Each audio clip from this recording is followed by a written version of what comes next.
Oh, salut! Alors, bienvenue à cette vidéo. Mon nom est Wassima, c'est Wassi Magique et je suis en train de faire le challenge de Tarot 2018 créé par Etony et réadapté par Claire de la Lune. Je vous mets tout ça en bas, vous pourriez les retrouver. Alors, pour aujourd'hui, je vais plutôt parler de mes livres préférés sur le tarot, du moins pour 2017. Donc, j'ai pas sorti mes autres livres de tarot.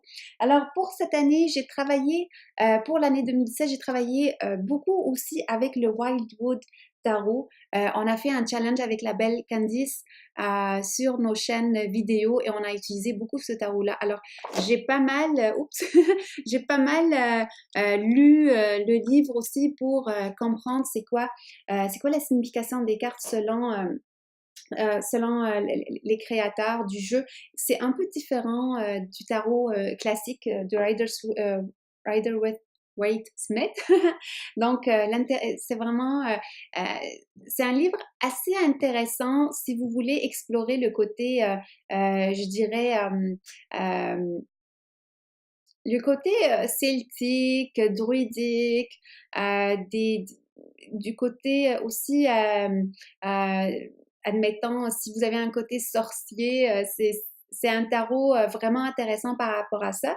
Les, là, je ne veux pas parler du tarot, là, mais si je parle du livre comme tel, il y a des inspirations vraiment intéressantes. Il réfère ça à des dieux aussi, que ce soit Isis, il réfère ça aussi à des êtres magiques ou des maîtres spirituels, que ce soit Peter Pan. En tout cas, il y a comme différents liens que j'ai trouvé intéressants. En plus de ça, le livre est quand même il y a quand même du contenu, plus les cartes.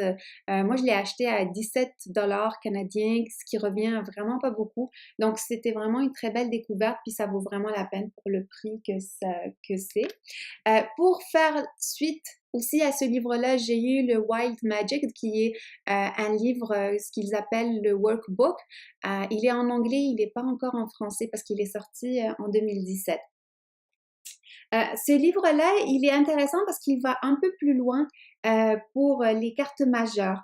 Donc, ils mettent aussi c'est comme les cartes majeures, au lieu que ça signifie quelque chose juste pour notre chemin de vie, pour notre vie de tous les jours, ils mettent ça de façon plus globale.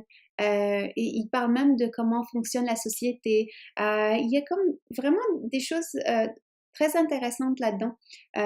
Mais à part ça, le reste, j'ai moins aimé. Je dirais que c'est la partie des majeurs que j'ai aimé le plus. Après, pour le reste, j'ai trouvé ça comme normal. Je veux dire, ça m'a pas ajouté plus que ça. Même s'il y a des beaux tirages. J'ai pas fait tous les tirages parce que je fais plus des tirages inspirés. Mais vous allez trouver, par exemple, lequel serait intéressant que je vous partage? Ouais, bah, celui-là, par exemple, la sagesse des saisons. Donc, c'est un tirage où vous pouvez tirer, comme par exemple, une carte de sagesse par saison. Surtout maintenant, on commence l'année 2018, ça pourrait être intéressant à faire et voir, voilà, quel apprentissage, etc. Mais, il- disons que c'est pas quelque chose que je me suis dit, waouh, tu sais, le reste, je veux dire, le reste du livre, c'était coussi coussa. C'était pas, disons, ok, c'était moyen. L'autre livre que j'ai eu aussi pour 2017, c'est celui-là.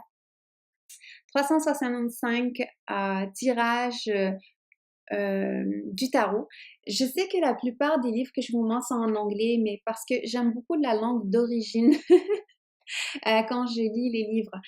Mais vous pouvez, admettons pour le Wildwood Tarot, vous allez le trouver certainement en français.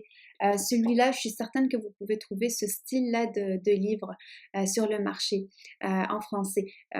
Et l'idée avec celui-là, c'est vraiment d'avoir des idées de tirage.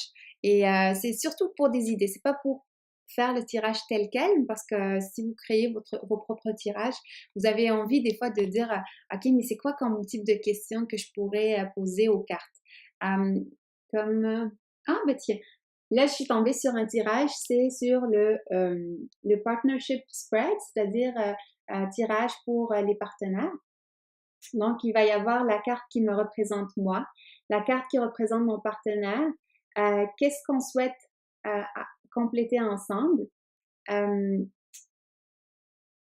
et qu'est-ce que cette relation nous apporte à chacun. Donc, une carte pour lui, une carte pour moi, puis une carte qui nous montre comme un aperçu général de où est-ce qu'on est, puis où est-ce qu'on s'en va. En tout cas, c'est des idées vraiment intéressantes. Je ne l'ai pas fait comme un tirage par jour. C'est comme beaucoup pour moi, là. Sinon, c'est des idées. C'est-à-dire que si, admettons, j'ai une séance de consultation, puis la personne a envie de faire, admettons, que je lui fasse un tirage par rapport à son travail, ben là, je vais regarder les tirages sur le travail, puis je vais dire, OK, mais il y a telle question qui pourrait être intéressante pour elle. Si, admettons, j'ai besoin d'une question par rapport à ouais, j'ai envie d'aller sur un autre chemin de ma vie, j'ai envie de trouver ma mission de vie, ben, là, je vais aller voir certaines questions dedans. Fait que c'est vraiment une belle inspiration pour l'année 2017.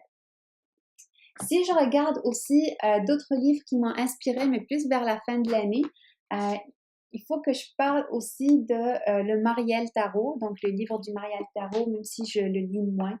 Enfin, je l'ai lu moins en 10 ans à la fin de l'année, mais celui-là, je suis avec depuis vers la fin 2007, puis je suis encore avec en ce début d'année. C'est le Wisdom Keepers Oracle. Je l'espère vraiment qu'elle va le sortir en français parce qu'il est vraiment génial, celui-là. J'en ai parlé dans ma vidéo aussi des meilleurs, les meilleurs points de 2017. Vous pouvez le retrouver un peu plus haut. Alors voilà rapidement pour les livres. Alors je vous dis à tout à l'heure pour les autres questions.